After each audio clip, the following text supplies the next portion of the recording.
Y vamos a conversar con Felipe Matthews, que ya estuvo aquí hace algún tiempo atrás, es geólogo, experto en minas, una de las personas trascendentales en lo que fue el rescate de los mineros, porque a ti te tocaba analizar cómo iban las sondas para abajo. Gracias por estar acá de nuevo, Felipe Matthews. Gracias a ti, Fernando, gracias por invitarme, gracias por la confianza. Bueno, básicamente la confianza se trata en que conversemos sobre un tema que creo que es interesante porque no se ha tratado con la misma, llamémoslo así, intensidad que se han tratado otros temas medioambientales. Hemos hablado bastante del agua, se ha hablado bastante del calentamiento global y sin embargo nosotros somos un país, por lo menos en casi dos terceras partes de nuestro largo, tremendamente mineros.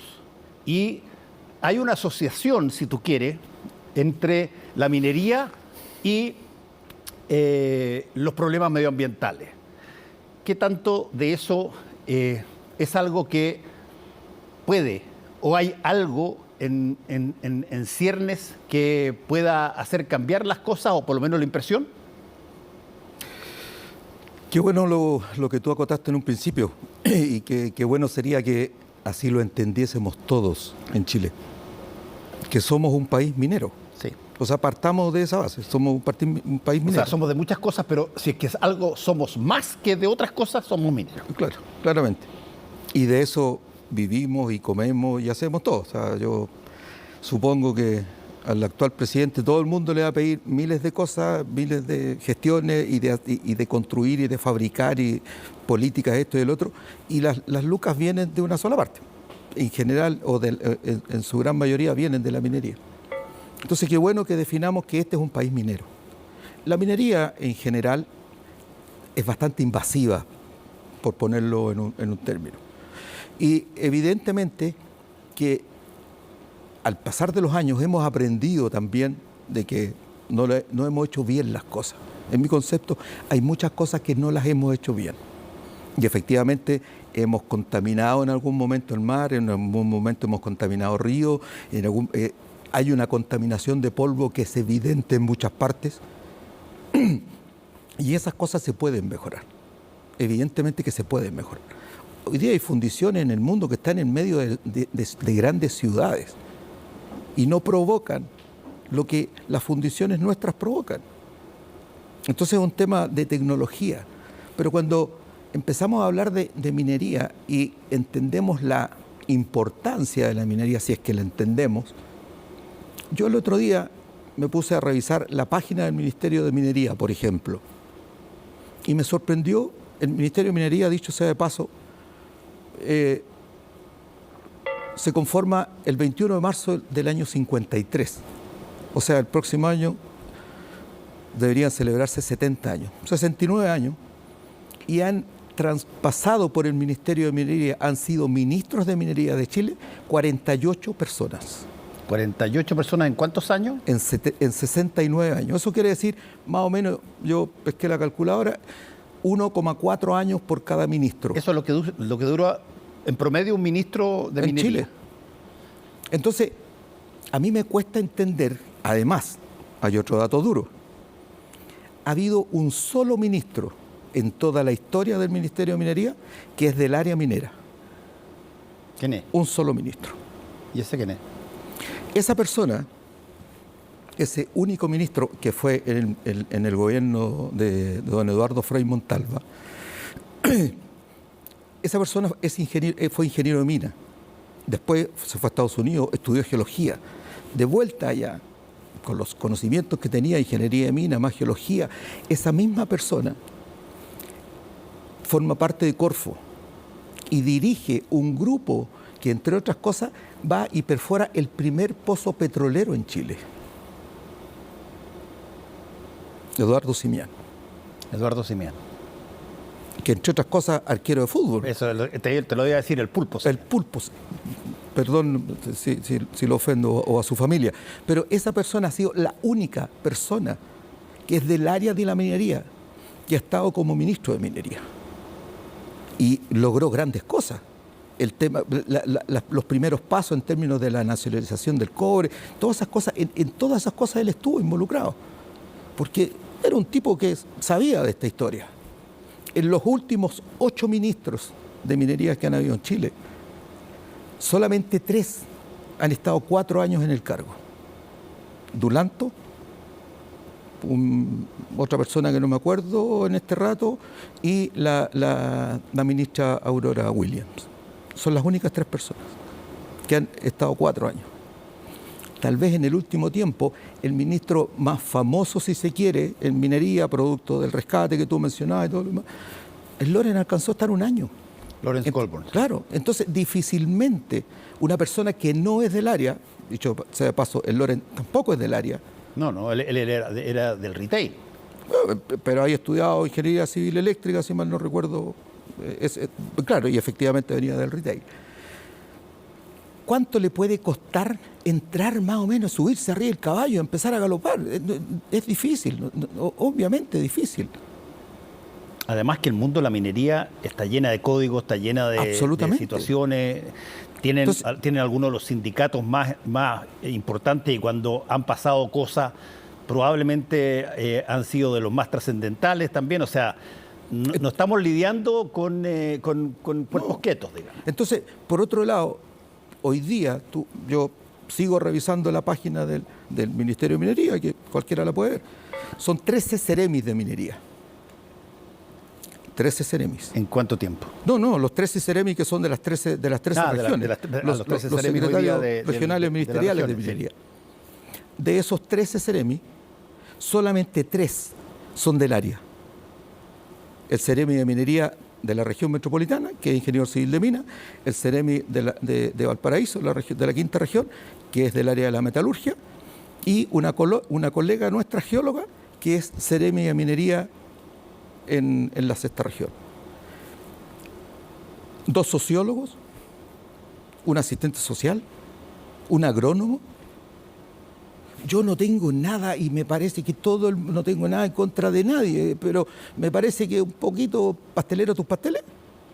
Mira, déjame contarte una cosa que fue una polémica y que después cambió. Esto fue la época de la dictadura, cuando asume Hernán Vigi como ministro de Salud. Y surgió en esa oportunidad, yo me acuerdo, toda una discusión. En esa época las discusiones duraban un poquito. No se discutía mucho. No se discutía mucho, pero una discusión sobre por qué era un ingeniero comercial la persona que estaba a cargo del Ministerio de Salud. Y creo que han habido 2 o 3 veces. También gente que no son médicos. Bueno, últimamente se ha consolidado la idea más o menos de un médico a cargo de salud, porque eso te transmite de alguna manera que por lo menos estás en el área, como tú dices. Pero ha pasado también en otros ministerios, como te estoy diciendo, y quizás hay algunos ministerios donde las cosas son mucho más raras, porque eventualmente muchos gobiernos a veces tienen que colocar a personas en distintas reparticiones porque forman parte de la coalición de gobierno y de repente cabe una persona que no tiene nada que ver, pero que, qué sé yo, tiene confianza el presidente. Claramente, pero a mí me gustaría saber si por esas casualidades de la vida un geólogo ha sido Ceremi de Salud, por ejemplo, o ha sido ministro de Salud. No, 0 posibilidad. Tú puedes postular, ¿eh? No, yo tengo otras cosas. Yo tengo a mi nieto Arturo y a mi nieta Raquel para entretenerme. No, tengo otras cosas para entretenerme. Felipe. Y por otro lado, sí. Te digo una cosa. Tú partiste diciendo, somos país minero. Sí. Este gobierno llega 8 meses. De marzo acá un poquito menos. Todavía no tenemos director nacional de Cernagiomil. Subrogante. No tenemos director de Cernagiomil. Entonces, cuando yo miro este tipo de situaciones, a mí me parece que son las cosas relevantes aquí. A mí todo es importante, pero hay que echarle papa a la olla y las papas en un buen porcentaje vienen de la minería, queramos o no. Entonces tenemos que ocuparnos de esas cosas, ahora, no solamente preocuparnos. ¿Por qué, Felipe? ¿Por qué trata tú de enarbolar o elaborar, perdón, una tesis para esto. ¿Por qué razón crees tú que algo que es tan importante para Chile, como es la minería, que es mucho más del 50% del PIB del país, ¿por qué tú crees que puede tener situaciones como las que acabas de describir? Que promedio un ministro de minería dura un año y medio, hay muy pocos que han sido educados y criados en lo que es el mundo minero. Uno. ¿Cuál es, a tu juicio, lo que se conversa? ¿Por qué no es así? Ahora, no sé si es que en otras partes del mundo, Estados Unidos o Argentina o Francia, tiene a una persona educada en minería dentro de los ministerios correspondientes. No tengo idea, pero acá el dato que tú das, que duran además casi un año y medio, cuando uno tiene la idea de que esta cosa funciona, entre otras cosas, por continuidad. A mí me parece que esto debieran ser políticas de Estado, casi no del gobierno de turno. Casi no del gobierno de turno, si da lo mismo. A mí me parece que el señor Pacheco, como hoy día en la presidencia de Codelco, de qué partido político sea y el que venga, me da exactamente lo mismo. No tengo las mejores relaciones con el Andrés Ugarré, pero a mí me parece que el Andrés, perfecto en el cargo en que está en Codelco. Y si viene un gobierno distinto, ¿por qué habría de cambiarse? Si el tipo lo está haciendo bien. Entonces, creo yo que hay áreas. ¿Cuánto se ha hablado en este último tiempo del tema del litio?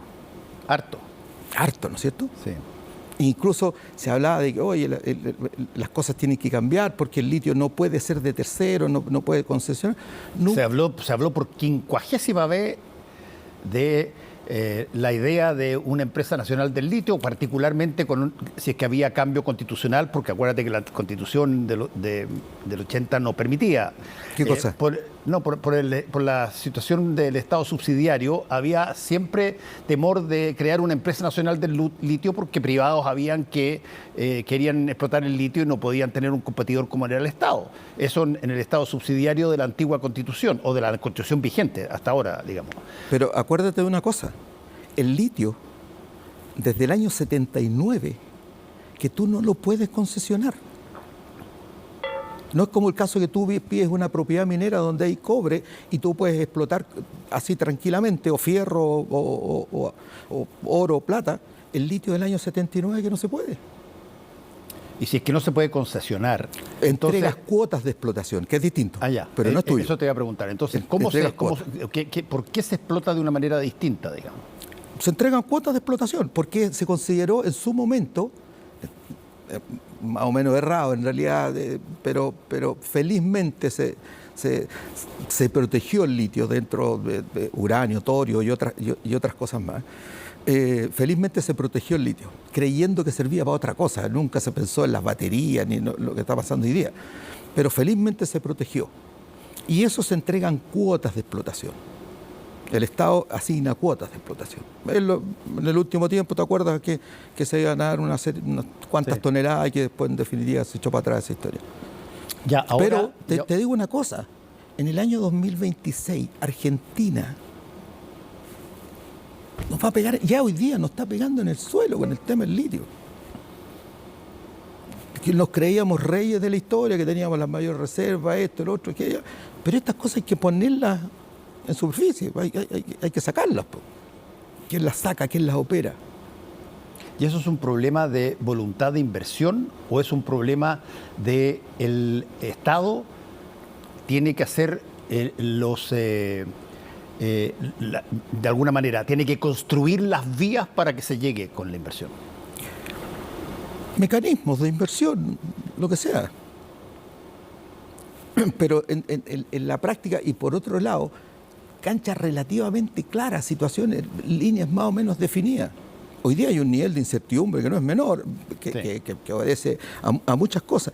La Corporación de Bienes de Capital ha estimado que el próximo año va a decaer en un 39% la inversión en lo que es desarrollo, minería, exploración, etc. Muy por el contrario, el lunes salió un indicador en Perú, por ejemplo, que muy por el contrario, ellos están aumentando en un 40% en lo que va de este año. Algo está pasando. Nos estamos quedando atrás, en definitiva. Y eso tiene que ver con calidad de, si tú quieres... políticas de Estado. Son políticas de Estado, son situaciones que tienen que ver con situaciones puntuales o de, por ejemplo, percepción que tienen los inversionistas de que el país está demasiado convulsionado y por lo tanto mejor no invertir ahí. Lógico.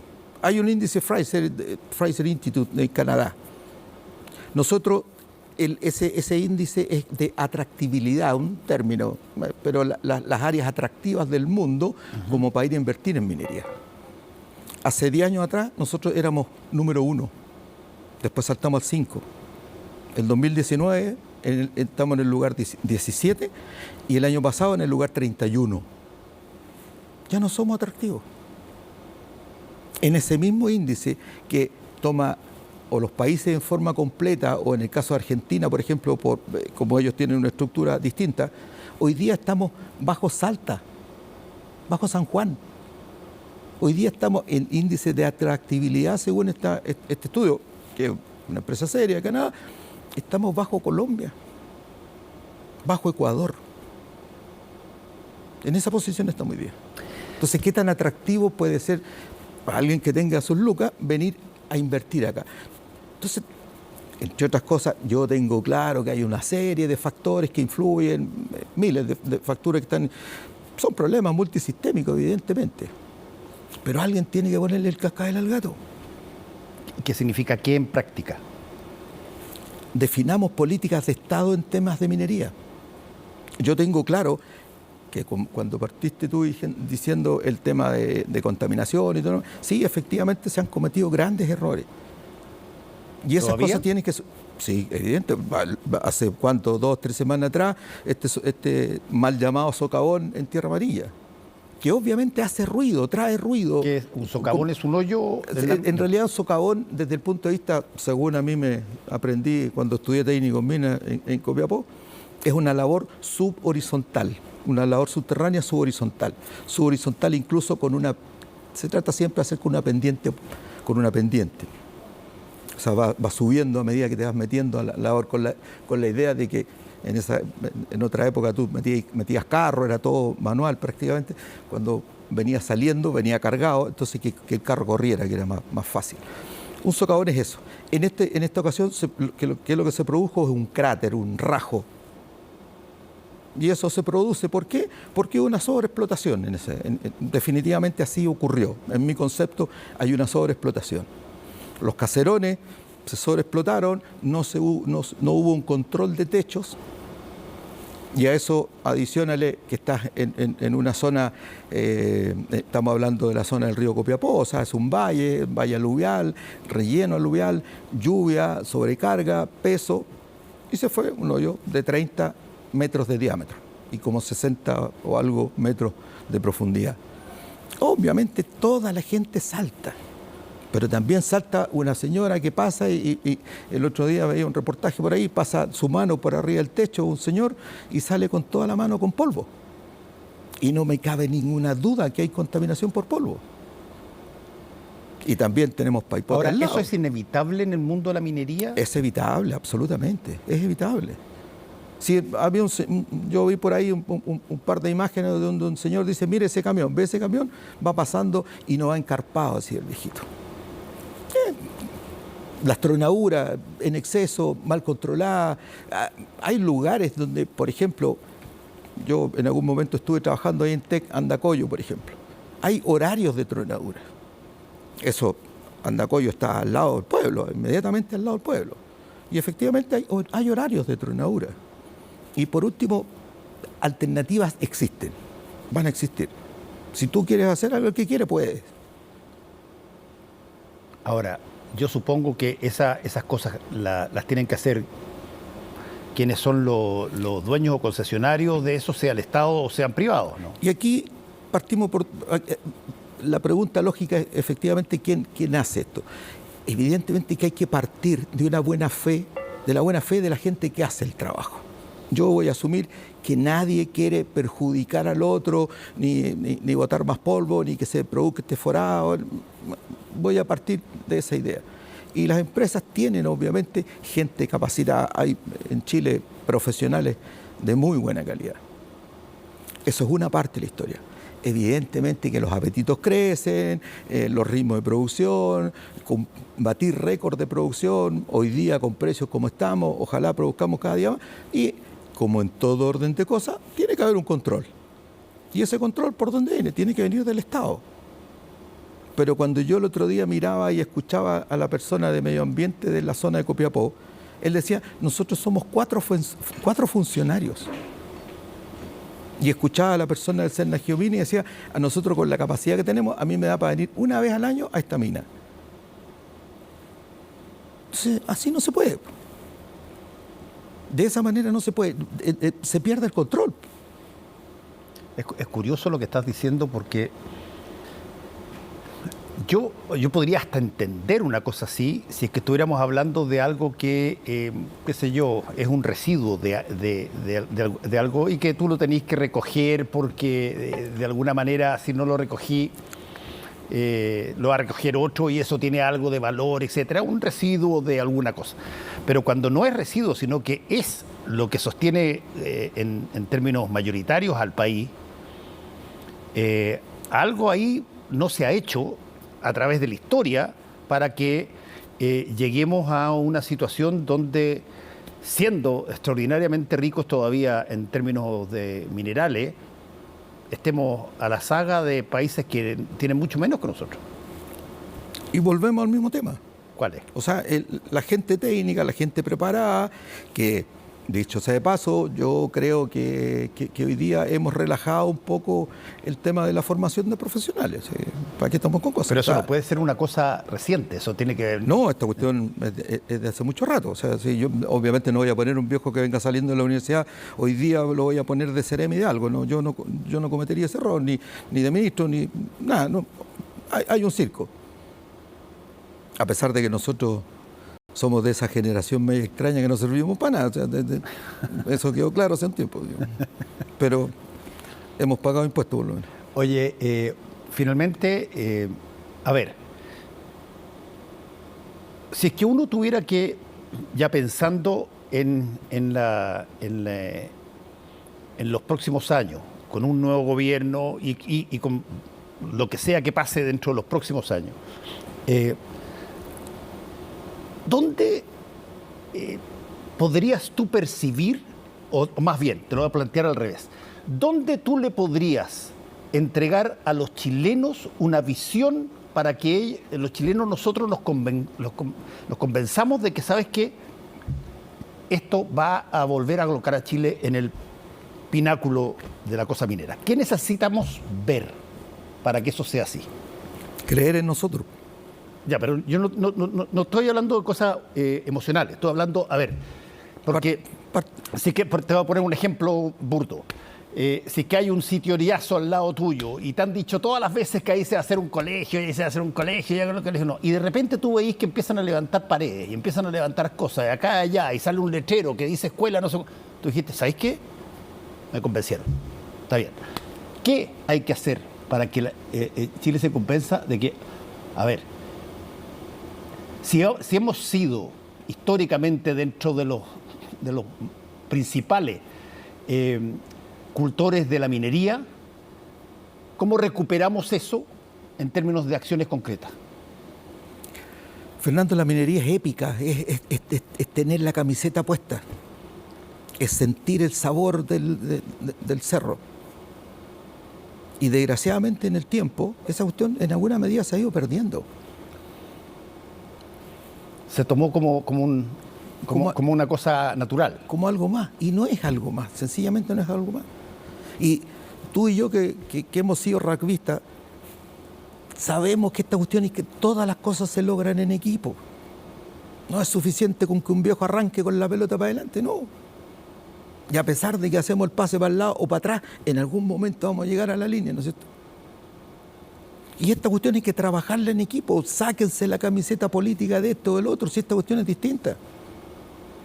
Esta cuestión es definitivamente diferente. Y las sociedades, la Sociedad Nacional de Minería, las sociedades privadas, las grandes minas, que supongo están tan conscientes como tú de lo que estamos hablando, fuera de, no sé, alegar, ¿pueden hacer algo más? Me parece que sí, de todas maneras. O sea, si esto es... Yo me imagino que el Estado tiene que dirigir esta cosa. Sí, claro. Pero las empresas mineras, esa es su vida, si este es su negocio. Obviamente lo que quieren seguir haciendo es más minería, más desarrollo de minería. Y tenemos un país riquísimo, geológicamente, lo que todos quisieran. Pero se necesita trabajar en equipo. O sea, te planteaba el tema del litio recién. Y hace 2, 3, 5 años decíamos que éramos la maravilla, y hoy día Argentina y Bolivia ya pasaron por el lado de nosotros corriendo. Lo hemos hecho. Bueno, te quiero agradecer una vez más, Felipe, por haber estado aquí con nosotros. Sé que tenés que venir de lejos. Específicamente de Coirón. Mira, de Coirón. Bueno, la próxima daremos el tiempo necesario para poder ver qué tanto de lo que conversamos ha cambiado las cosas o las cosas siguen igual. Es mi deseo que ojalá las cosas cambien. Yo creo que tenemos profesionales de altísima calidad en Chile. Podemos hacer muchísimas cosas. Fernando, los pórfidos cupríferos, que son los yacimientos más grandes en términos de cobre, lo básico, el mapeo de esos, cuando ves al geólogo ahí con la lupa, entre otras cosas el viejo está viendo unas vetillas. Esas vetillas se definieron en el yacimiento en Salvador, ahí en la tercera región. Y de ahí sale el conocimiento geológico al mundo. Hemos dado miles de ejemplos. Fuimos capaces de sacar a 33 viejos de allá abajo. Te decía recién este señor que fue el primero que se fue al sur de Chile, hizo la exploración, pozo petrolero, el primer pozo petrolero, pero una persona del área. Hablando de expertos, que tanto se habla de expertos hoy día, que se necesitan expertos, si es que probablemente donde más se necesita es donde el novato no sirve mucho. Así es. Muchas gracias, Felipe. Que te vaya bien. Gracias.